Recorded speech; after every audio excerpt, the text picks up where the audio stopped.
Interesting भनौँ हिजो 10 बजे के अरे गोसाइमुन्डा आउनु सोचेको आज 9 बजे गोसाइमुन्डा आइपुगिसकेछु सोलो कहिले काहीँ कुनै गन्तव्य भन्दा पनि त्यो गन्तव्यसम्म पुग्ने यात्रा नै रमाइलो हुन्छ। आज म नेपालको एकदमै राम्रो र धार्मिक ठाउँ गोसाइकुण्डतिर लागेँ। समुद्र सतहबाट लगभग 4380 मिटर माथि लाङटाङ रिजनमा रहेको गोसाइकुण्ड हिमाल र पहाडले घेरिएको एकदमै पवित्र ताल हो। यो सिर्फ एउटा तालसम्म पुग्ने यात्रा मात्र नभई आफ्नो थकाइ, एक्साइटमेन्ट, एडभेन्चर, ब्युटिफुल ल्यान्डस्केप र आफूलाई नै च्यालेन्ज गर्ने एउटा यात्रा पनि हो। आजको यात्रामा के हुन्छ हजुरहरूलाई म बताउँछु। मेरो यात्रा चाहिँ बिहान 7 बजे बानेश्वरदेखि धुन्चेको लागि अनि धुन्चेदेखि पैदल यात्रा गोसाइकुण्डसम्मको लागि थियो। म बिहानै 7 बजे उठेँ अनि धुन्चेको लागि लागेँ। धुन्चेसम्म जानलाई मैले शिवपुरीको बाटो हुँदै थार्के हुँदै नुवाकोटसम्म पुगेँ। नुवाकोटदेखि बिस्तारी मोड घुमौरो घुम्ती हुँदै बिस्तारी धुन्चेसम्म पुगेँ। धुन्चेसम्म जाँदा तल त्रिशुली बगिरहेको, माथि चराहरू पनि देखिँदै, कुहिरोले थोरै ढाक्दै बाटोभरि रमाइलो दृश्य अवलोकन गर्दै म धुन्चे पुगेँ। अनि धुन्चेमा नाग्लेम रोसोड एन्ड अर्ग्यानिक रेस्टुरेन्टमा आफ्नो बाइक राखेँ। त्यही दिउँसो 1 बजेतिर म माथिको लागि यात्रामा लागेँ। पुल कट्ने बित्तिकै हजुरहरूले मिनी गोसाइकुण्ड देख्न सक्नुहुनेछ। यदि हजुरहरूलाई माथिसम्म पुग्न गाह्रो लागेमा यहीँ दर्शन गर्दा पनि हुनेछ। हजुरहरू बिस्तारी जाँदै सबैभन्दा सुरुमा देउराली पुग्नुहुनेछ। देउरालीसम्म चाहिँ उकालो रहेको छ। त्यस पछाडि हजुरहरू चन्दनबारीसम्म पुग्न सक्नुहुनेछ। म चाहिँ 5 बजेसम्म चन्दनबारी पुगिसकेकोले त्यसपछि म चौलाङपातीको लागि निस्किएँ।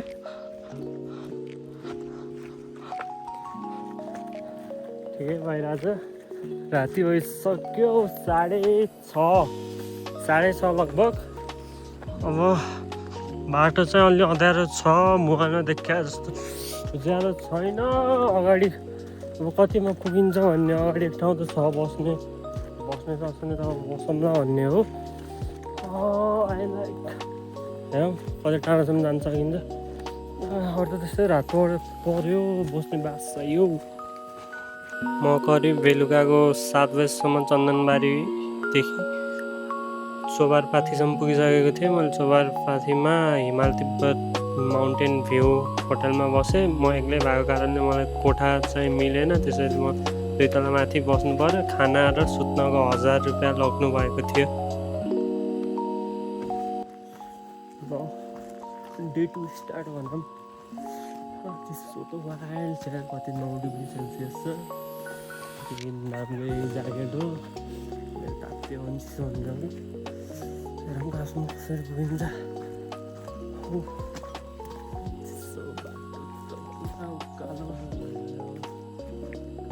मेरो डे 2 चाहिँ चोलाङपातीदेखि सुरु हुन्छ। चोलाङपातीदेखि माथि धेरै उकालो भएकाले हजुरहरू चोलाङपातीमै एक रात बास बस्नु होला। म चाहिँ सिङ्गल र माथिल्लो तला बस्नु परेकोले 1000 रुपियाँ परेको थियो। हजुरहरूलाई चाहिँ अलिक महँगो हुनसक्छ। के बाटो हो क्या यार, यस्तो ठाडो बाटो कसले बनाउँछ क्या यार। पुरै यस्तो ठाडो बाटो हिँड्दा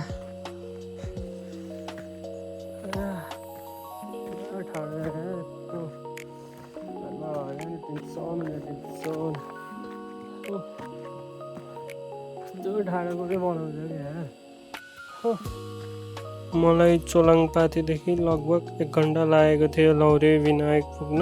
र खुल्ला र चिसो हावा लाग्ने भएकोले अलि न्यानो कपडा लाउनु होला। चिसो चाहिँ के भन्ने हो र, कानमा हावाले हाने क्या यार। कान फोक्सिँदो गर्दै कान दुख्नु सुरु भयो। छैन इन्जोय यार। अच्छा मौसम है।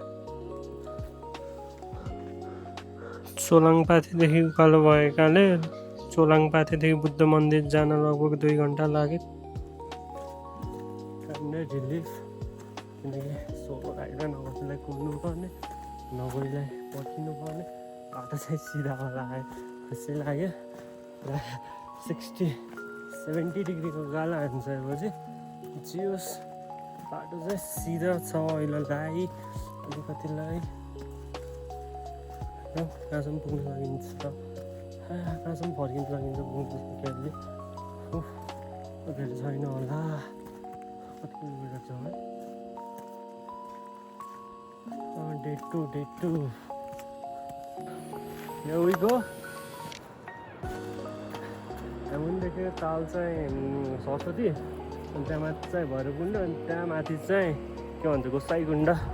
हजुरहरूले गोसाइकुण्डको ट्रेकमा सबैभन्दा सुरुमा सरस्वती कुण्ड देख्न सक्नुहुनेछ।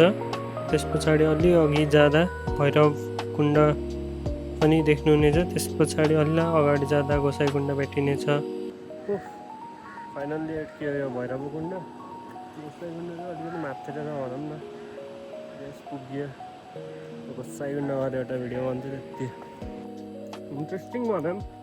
हिजो 10 बजे के अरे गोसाइकुण्ड आउनु सोचेको, आज 9 बजे गोसाइकुण्ड आइपुगिसकेको छु सोलो। अनि अलिकति स्ट्रगल चाहिँ अफकोर्स भयो, तर रमाइलो चाहिँ भइहाल्यो।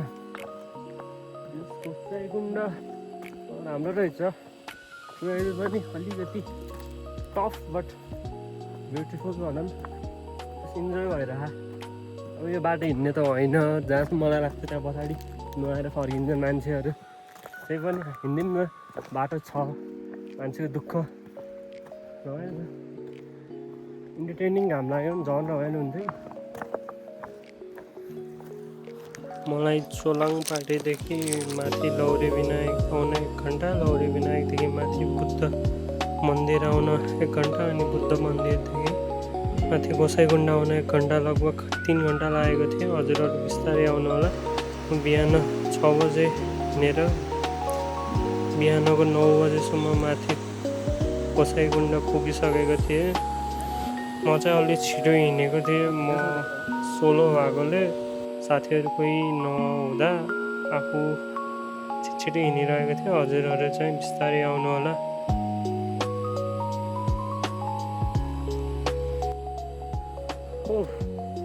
गोसाइकुण्ड गोसाइकुण्ड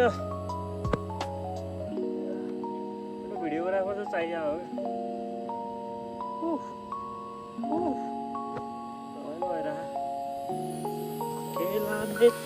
मेरो यात्रा चाहिँ यहीँसम्म सकिसकेको थियो। यदि हजुरहरू सूर्यकुण्ड जान चाहनुहुन्छ भने यहाँदेखि लगभग 1.5 घन्टा 2 घन्टासम्म हजुर मजाले माथि पुग्न सक्नुहुनेछ।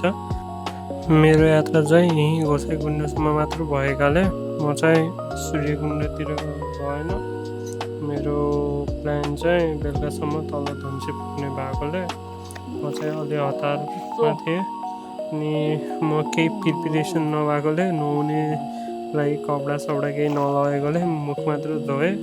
त्यस पछाडि त्यहीँ ताल नजिकको शिव मन्दिरमा गएर मिठाई मालासाला किनेर टिकासिका लगाएँ। त्यस पछाडि त्यहीँ अलि अगाडि शिवलिङ्ग थियो, त्यहाँ गएर दर्शन गरेपछि त्यहीँ नजिकैको होटल पुसफुल लेकमा नास्ता खाएँ। त्यस पछाडि फर्किएँ म। ल है त छोडियो भनौँ न, के भन्छ यो गोसाइकुण्ड हेरौँ आज बेलुका कहाँसम्म पुग्न सकिन्छ। धोइरहनु तल धुन्चे पुगेर बाइक निकाल्छु। भोलिसम्म काठमाडौँ चाहिँ पुग्नु पर्ने हो। हेरौँ चिसो भयो, टोपी चाहिँ स्वागै हुनुपर्ने हो। चिसो चाहिँ चिसो छ, गयो सब लेक सेक आउने मान्छेले त लेक हेर्नु पनि पाउँदैन नलाया। कुहिरो थियो, छिट्टै आएर राम्रै भयो। म चाहिँ बिहान 5-6 बजेतिर चोलाङपाथीदेखि हिँडेर बिहान 9 बजीसम्म माथि ताल पुग्न सफल भएँ। बिहान 9 बजी ताल पुगेर त्यतै लगभग 11 बजेसम्म त्यतै फोटोसोटो खिच्ने काम भयो। फोटोसोटो खिचेर 11 बजे रातदेखि म तल फर्किएँ अनि म चाहिँ धुन्चे पुग्ने लक्ष्यका साथ सोलाङ पाथी हुँदै चन्दनबारी आएर नास्ता खाएँ र बेलुका लगभग 7 बजीसम्म धुन्चे आइपुगिसकेको थिएँ। त्यस पछाडि धुन्चेमै बास भएँ। भोलिपल्ट बिहान उता स्यार्पु र चिलिमे हुँदै म काठमाडौँको लागि फर्किएँ।